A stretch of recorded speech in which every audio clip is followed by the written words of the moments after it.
Hello everyone and welcome to this video. Today we review this coin called Usual. So guys, this is together we are bigger than BlackRock, and this is token current with 1.26 billion.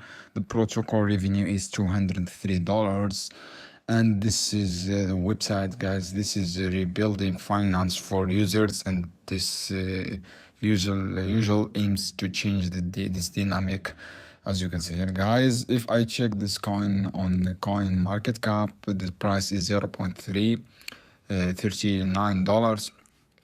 And if I scroll down, the all-time high, guys, this token is 1.5 dollars. And if I scroll down, guys, if I check the market here, this token listed on Binance, on Uniswap, and Bitget, and KuCoin, and Gate.io.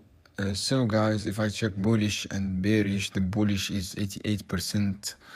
So guys, this max supply was 4 billion usual, and the holder was 60.8k holders, and the market cap is 212 million. The volume is 184 million. If I check the contract address, guys, on Dex Tools, as you can see here, if I paste this contract address, I see this is exchange operation, guys, as you can see here. So guys, I hope this video helpful for you. Do you only search before purchase or before take any action? The invest on cryptocurrency in general is risky, and do you on research, guys. Thanks for watching. See you soon.